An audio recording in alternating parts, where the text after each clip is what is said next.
Hey, what's up? It's Renee Misha. So today we're going to talk about one of the darkest secrets of many narcissistic men. To be fair, I am going to make another tape. The next one is going to be on narcissistic women and part of the reason why many women become narcissists. But for now, let's stick to the topic of narcissistic men.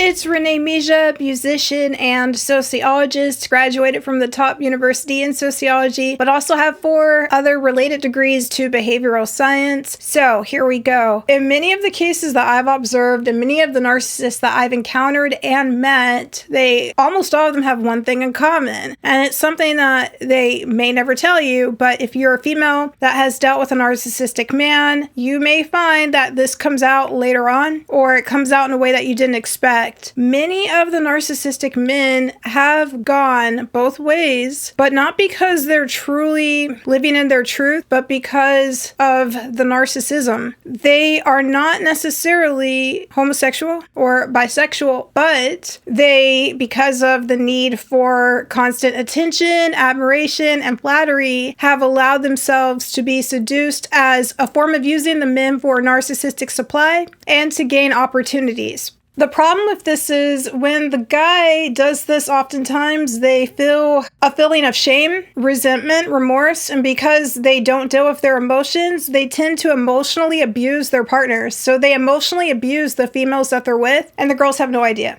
So, for example, it may be a guy who's a rapper who did some compromising things in order to get where he's at. And instead of dealing with those things that he sold himself out for, he essentially gets with a woman who is very sweet, unassuming, and emotionally abuses her, cheats on her, can never really be there for her in a stable way, in a way that he feels a man should, because he feels like his manhood is gone, his dignity is gone, and he doesn't have that sense of connection anymore. He can't really feel like a man, and the way that he is able to express that emotion is through attacking her or bullying her, manipulating her, and it's a very negative cycle that continues. Many narcissistic men themselves have been seduced by social predators who are of a higher level of intelligence, who basically spot out that these men are vulnerable narcissists and are able to identify and prey on this weakness by essentially telling them everything that they want to hear.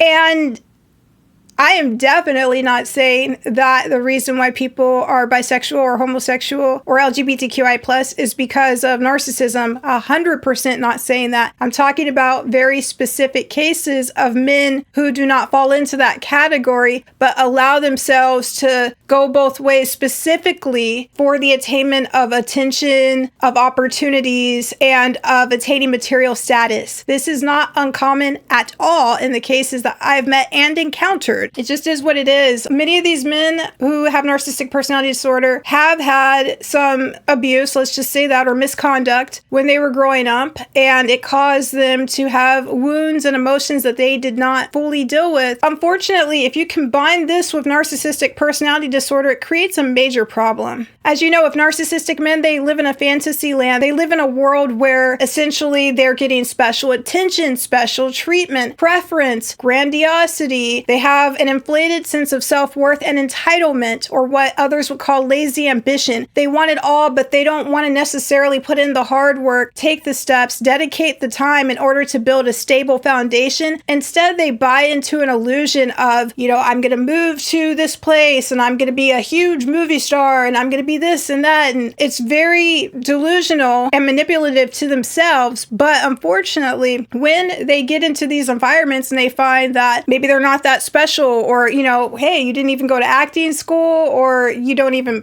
there's a million things could happen to imply to the narcissist that essentially, things aren't working out the way that they envisioned. But rather than accept that and pull themselves up and say, okay, I'm going to make some changes, I'm going to take on a second income, or I'm going to pursue other opportunities as well, etc., many of these men will buy into fantasies. I've noticed a lot of narcissists this is a whole different topic, but easily easily seduced into get-rich-quick schemes and things of that nature because they believe in this magical thinking or fantasy thinking where they're going to show up and everything is just going to be handed to them. So unfortunately, there are other social predators who spot and identify the naivety of these narcissistic men and will essentially tell them anything that they want to hear. Tell them that, yeah, you're going to be rich, you're going to be famous, you're going to have all these things, I'm going to help you, etc. Or, everybody does this, or come on, like all sorts of things are said in these conversations. And inevitably, the narcissist ends up tricked, duped, and seduced by these social predators themselves. As a result, they are emotionally wounded, emotionally scarred, because in some of these cases, the narcissistic men may be used and discarded and confused. And rather than deal with the fact that this was a situation of their making and accept this and say, what did I do? And, let me get some therapy. And I can't believe I did this for fame or for attention or for a chance to be seen in the spotlight or recognized and around certain people. Rather than do this, they go through and they hold on to it and it's pinned up and they don't actually deal with that emotion. But instead, because, many times narcissistic males are very charming, very attractive, they will find a woman who they are able to con, trick, or seduce and manipulate this woman into falling in love with them. But they resent her because they can't really be the man to her that they feel she deserves. They can't be that true man. They can't give her that masculinity. And instead, they attack what reminds them of emotional stability, what reminds them of true love, what reminds them of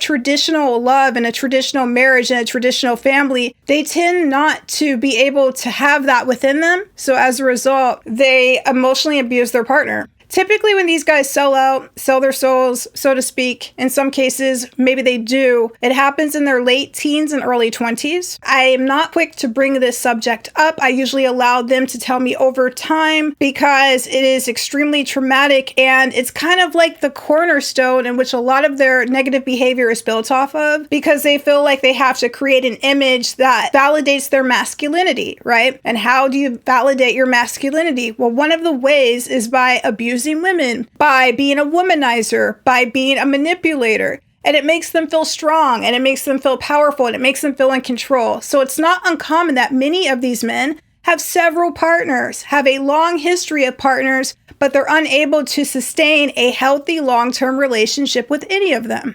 Because of what they did, it also increases their feelings of self-loathing and shame, but they won't admit the source of their self-loathing and shame. So you might think it's, you're just insecure because of your looks, or you're just insecure because you're not financially stable enough, or you're just insecure because of mother or childhood wounds, and that may be all part of it. But it also may be they're keeping this deep, dark secret in which they think if a woman were to know this about them, she would lose all interest. She would see through the illusion. She would see, okay. You're only leaving me because you feel like over time, if you grow a close connection, she might either A, see through the veil or she may leave you. They can't deal with themselves. I'm telling you guys this because it's important as a woman to know that some of these guys you may be dealing with, everything is not what it seems. If a man needs to put up this extra vibrato and this extra confidence and confidence trickery, posturing, positioning himself to be an illusion, in control and powerful and strong and stable, he may be on the down low.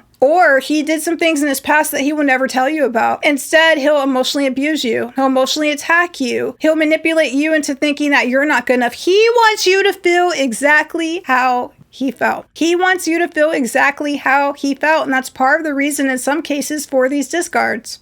These men sold their manhood in order to get a temporary boost, a temporary come up. A lot of times they are manipulated themselves, but this is something they will not tell you. But they will emotionally abuse you. They will include you in a toxic relationship. It may include secret competitions, envy, jealousy, bickering, fights. Just you being comfortable with yourself, just you being balanced and at peace is a threat to the narcissist. It makes them feel very insecure because they don't have that. They don't have that inner peace because they have this dark secret that they don't want anybody to know about.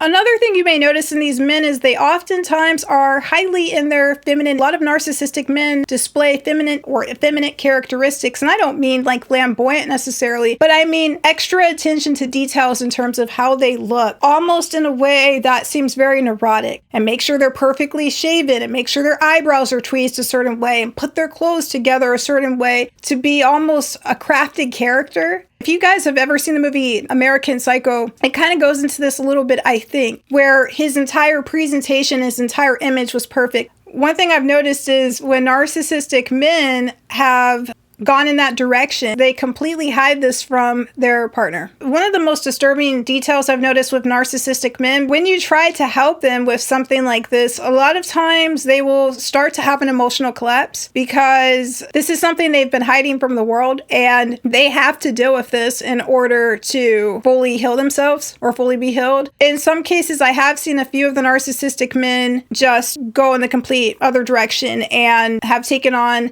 the identity as females. Let me explain how it works, the grooming process. So it's called being turned out. It usually starts with flattery. They get special attention from a very wealthy, influential, powerful man. And this man oftentimes is famous or is well known, is prominent, is powerful. And he sets his eyes on the young male narcissist. He tells the young male narcissist he'll basically give him anything that he wants. He's going to help him out. He's going to help him rise to the top. And he just has to do this and just has to do that. And it's a slow process in many cases, and sometimes it's not so slow, but he sets his eyes on the narcissist from the very get-go that he is going to, this gets into some really heavy stuff, so I'm going to leave a lot of this out. Some of the tactics that are used for grooming are very diabolical. So I hope you guys are having a great rest of the day. Hope this helps. If you were with a narcissistic man and he discarded you, or you discarded him and you walked away, you've gone away from something that is probably worse than you think. Talk to you later. Have a great rest of the day. Like and subscribe. See you later. Bye-bye.